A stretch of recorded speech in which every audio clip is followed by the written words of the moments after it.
काली और गोरी बहू का ससुराल में पहला करवा चौथ। माँ, मेरा होने वाला पति तो काफी बड़ा बिजनेसमैन है। ओह, मैं बहुत खुश हूँ। Thank you so much. अच्छा ही है जो मेरा रिश्ता उस फौजी से नहीं लगा। उस फौजी से तेरा रिश्ता लगता भी नहीं, क्योंकि सत्यजीत ममता जी का सौतेला बेटा है।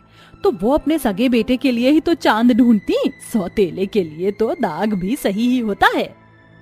That's right, ममा, तभी तो आपने इस काले दाग के लिए भी सत्यजीत को पसंद किया। सही कहा। सही कहा। ऐसे बोलकर दोनों माँ बेटी हंसने लगी। वहीं बेचारी साहिबा भी बैठी हुई थी, जो कि नीति की सौतेली बहन थी। उसकी माँ उसके बचपन में ही गुजर चुकी थी। साहिबा की माँ का भी रंग काला था, इसीलिए साहिबा का रंग अपनी माँ पर गया था।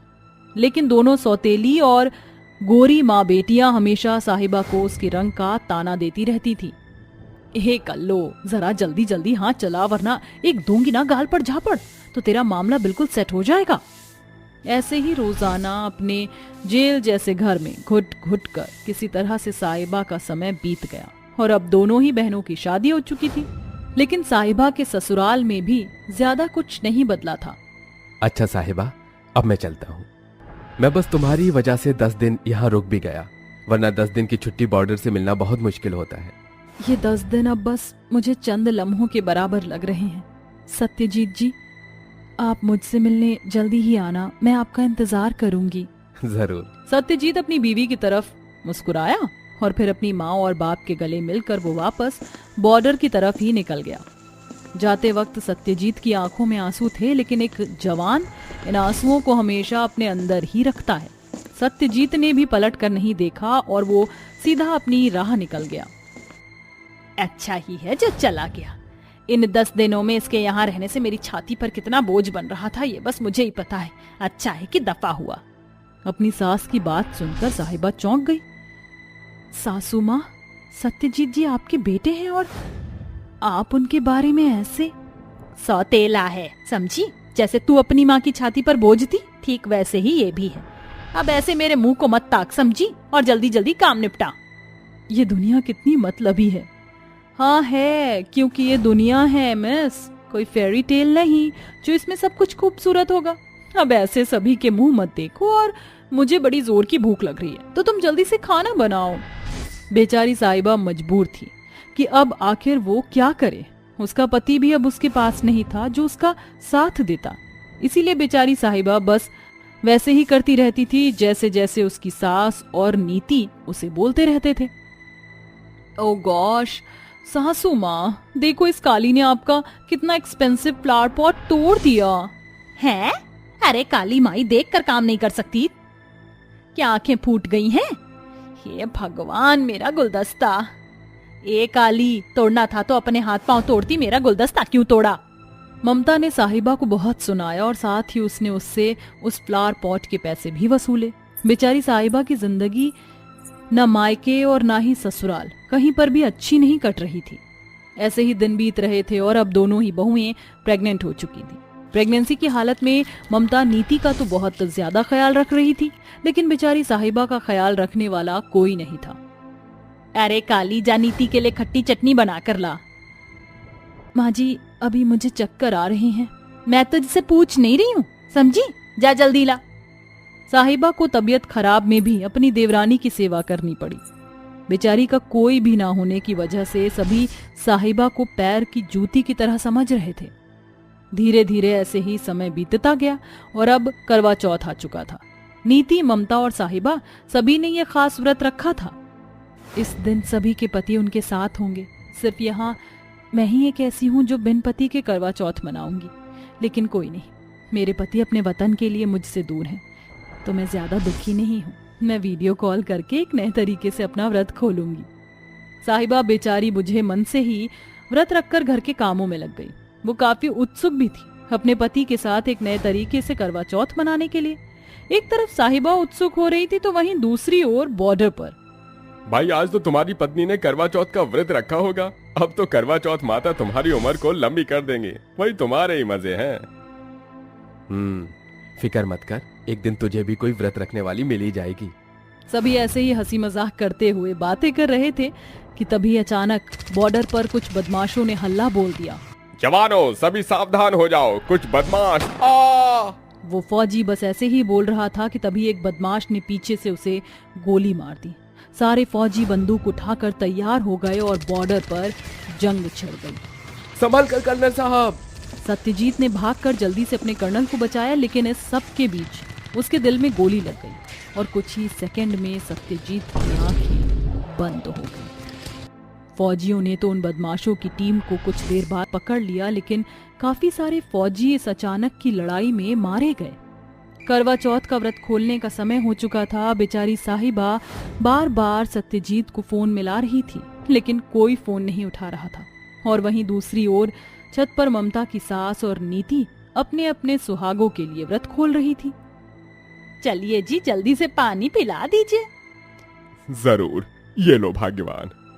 एक तरफ सभी पति पत्नी एक दूसरे के साथ वक्त बिता रहे थे, तो वहीं दूसरी तरफ फोन न लगने की वजह से साहिबा अपने पति की तस्वीर देखकर ही व्रत खोलने लगी। मैं आपसे बहुत नाराज हूँ सत्यजीत जी। साहिबा ने खिड़की से चांद देखा और फिर सत्यजीत की तस्वीर देखकर अपना व्रत खोल दिया। वो अपने हाथों से ही उसकी तस्वीर देखते हुए पानी पी रही थी कि तभी उसके पास बॉर्डर से फोन आया।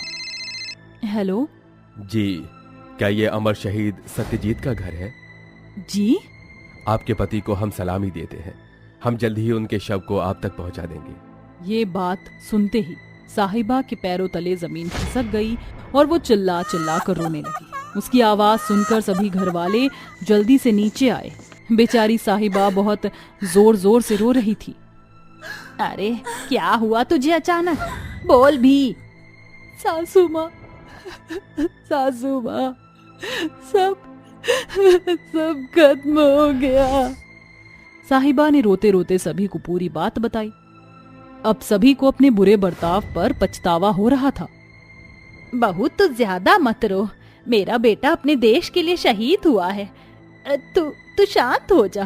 तेरे गर्भ में उसकी आखिरी निशानी है, अब तू इस पर ध्यान देना, इसे अपना जीने का आधार बनाना। ममता ने साहिबा को बहुत समझाया। एक तरफ जहां सत्यजीत गया था, वहीं उसका वंश दुनिया में आने वाला था। बस यही तो दुनिया की रीत है, एक जाता है तभी तो दूसरे को आना होता है। एक आखिरी बार गले लग जा मेरी दोस्त, फिर उसके बाद तू कहाँ और मैं कहाँ। पता ही नहीं चला कि कॉलेज का समय कहाँ को बीत गया। मुझे तेरे जैसी इतनी अच्छी एक दोस्त भी मिली। क्या कुछ हमने इस समय में नहीं किया, लेकिन अब अलग होने का समय है। अलविदा मेरी प्यारी दोस्त, अपना ख्याल रखना। ऐसे बोलकर दिव्या और अंशी एक दूसरे के गले लगकर रोने लगी। वो दोनों अपने अपने शहर को छोड़कर नए शहर में पढ़ाई के लिए आई थी, जो आज पूरी हो चुकी थी। दोनों सहेलियों ने अपने सभी कॉलेजों के दोस्तों को गुड बाय बोला। हम सभी तो इसी शहर में रहते हैं, हम तो एक दूसरे से कभी भी मिल लिया करेंगे, लेकिन दिव्या और अंशी, हमें तुम दोनों बहुत याद आओगी। हम भी तुमसे मिलने आती रहेंगी। हम तुम्हारा इंतजार करेंगे। तुम लोग भी हमसे मिलने हमारे शहर आना, बहुत मजा आएगा। तुम्हारे शहर तो हम तुम दोनों की शादी पर ही आएंगे। हाँ भैया, हमें बुलाए बिना ही शादी मत कर लेना तुम। हाँ सभी दोस्त एक दूसरे से बातें कर करके एक आखिरी बार एक साथ हंसने लगे और फिर दिव्या और अंशी सभी को अलविदा बोलकर अपने अपने घर की तरफ निकल गए। मैं आ गई माँ, पापा कहाँ हैं? तेरा इंतजार ही कर रहे थे और देख, इंतजार करते करते ही सो गए। तू जल्दी से हाथ मुंह धोआ, फिर तेरे लिए खुशखबरी है। कैसी खुशखबरी? अरे तू पहले फ्रेश हो जा, तब मैं बता दूंगी। दिव्या के परिवार में ये सब चल रहा था, तो वहीं दूसरी ओर अंशी। मैं आ गई माँ। माँ, ये इतने सारे लोग कौन हैं? अरे बेटा तू आ गई, जल्दी से कमरे में आ। कुछ बताओ तो सही, कैसा शुभ मुहूर्त बैठा है। जानती है, ये लोग तुझे देखने के लिए आए हैं और इत्तेफाक देख कि तू इन सभी के सामने ही लौट आई। अब तू जल्दी से तैयार हो जा। माँ, लेकिन ये सब कुछ? अभी कुछ मत पूछ। देख, ये लोग बहुत अच्छे हैं और अगर तू इनके घर की बहू बन गई तो मेरी तो जिंदगी की आधी चिंता ही खत्म हो जाएगी। अब तू जल्दी से तैयार हो। अंशी को ना चाहते हुए भी तैयार होना पड़ा। अंशी तैयार होकर जैसे ही लड़के वालों के सामने गई, सभी उसके रूप पर फिदा हो गए और एक फौजी के घर में अंशी का रिश्ता पक्का हो गया। तो वहीं दूसरी तरफ दिव्या की माँ भी उसे उसका रिश्ता लगने की ही खबर बताने वाली थी। देख दिव्या बेटा, तेरे लिए सिंघानिया परिवार के वारिस का रिश्ता आया था। वो लोग तो तुझे तस्वीर में देखकर ही लट्टू हो गए। जानती है, वो लोग बहुत अमीर हैं। मैंने तो तेरा रिश्ता पक्का कर दिया, लेकिन तुझे इससे कोई परेशानी? नहीं माँ, मुझे कोई परेशानी नहीं है। मुझे यहाँ पर पूरा यकीन है कि आपने मेरे लिए बेहतर ही सोचा होगा। इस तरह दोनों सहेलियों का एक ही समय में रिश्ता पक्का हो गया और कुछ ही दिनों बाद उन दोनों की शादियां भी हो गई। उन्होंने अपनी शादी में अपने सारे दोस्तों को भी बुलाया था और शादी के बाद, सुनिए राम जी, मेरे पास कपड़ों की बड़ी कमी सी हो रही है। अच्छा, तो तुमने मुझे पहले क्यों नहीं बताया? चलो, मैं आज तुम्हें शॉपिंग पर ले चलता हूँ, जल्दी तैयार हो जाओ। सच? मैं बस अभी 2 मिनट में आती हूँ। दिव्या अपने पति के साथ बहुत खुश थी। तो वहीं दूसरी ओर अंशी। राज जी, अब तो आपकी आवाज सुनने को मेरे कान तरस गए हैं। आप मेरे लिए करवा चौथ के दिन आओगे ना? आपको देखकर ही मैं अपना पहला करवा चौथ का व्रत खोलूंगी। मैं आपका इंतजार करूंगी। मैं जरूर आऊंगा, जरूर जरूर ही आऊंगा। मेरी प्यारी अंशी, मेरा इंतजार करना। राज अपनी पत्नी की चिट्ठी पढ़कर रोने लगा। एक तरफ दिव्या को अपने पति का पूरा पूरा साथ मिल रहा था, तो वहीं दूसरी तरफ बेचारी अंशी का पति उसे शादी के एक दिन बाद ही वापस बॉर्डर पर चला गया था। ऐसे ही सिलसिला जारी था और अब करवा चौथ आ चुका था। देखो दिव्या, मैं तुम्हारे लिए चूड़ी लेकर आया हूँ। आज तुम्हें इन्हें ही पहनना, तुम्हारे ऊपर बहुत जचेंगी। क्या राम जी, अब करवा चौथ के 1 हफ्ते पहले से बस मेरे श्रृंगार का सामान ही लाए जा रहे हो? हाँ, वो इसीलिए क्योंकि आज के दिन मैं तुम्हें बिल्कुल नई नवेली दुल्हन की तरह सजाना चाहता हूँ। हाँ भी ना। दिव्या शर्मा गई। तो वहीं दूसरी तरफ, राज जी, आज मैं सिर्फ आपके लिए सजूंगी। राज अंशी से मिलने करवा चौथ पर घर आ रहा था। अंशी ने जैसे ही अपनी मांग को भरने के लिए सिंदूर उठाया, उसके हाथ से वो गिर पड़ा। ये कैसा अपशगुन है? अंशी ने सिंदूर को हाथ से ही समेटना शुरू कर दिया। ये एक अनहोनी का संकेत था। मुझे ऐसा क्यों लग रहा है जैसे इस ट्रेन में कोई गड़बड़ हो? मैं अभी आया। राज उठकर चेक करने लगा। उस ट्रेन के टॉयलेट में से 2 आतंकवादियों की आवाज आई। यहाँ पर बम लगा दे, हम तो अगले स्टेशन पर उतर जाएंगे और लोग यहाँ। वो दोनों एक दूसरे से बातें कर रहे थे। उनकी बातें राज ने सुन ली थी और उसने दरवाजे को तोड़ना शुरू कर दिया।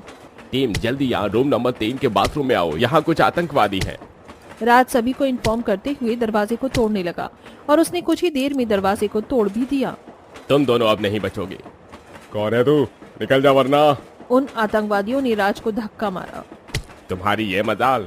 काफी देर उनमें लड़ाई हुई और फिर वो आतंकवादी राज को गोली मारकर भागने लगे। राज की गोली लग गई थी, लेकिन फिर भी उसने हार नहीं मानी और उसने मरते मरते भी अपनी जेब से पिस्तौल निकालकर उन दोनों आतंकवादियों का एनकाउंटर कर दिया। दोनों आतंकवादी और राज वहीं मर गए। सर, राज। जब सभी कुछ खत्म हो गया तब फौजियों की टीम वहां आई और उन तीनों को मरा हुआ देख वो सब कुछ समझ गए।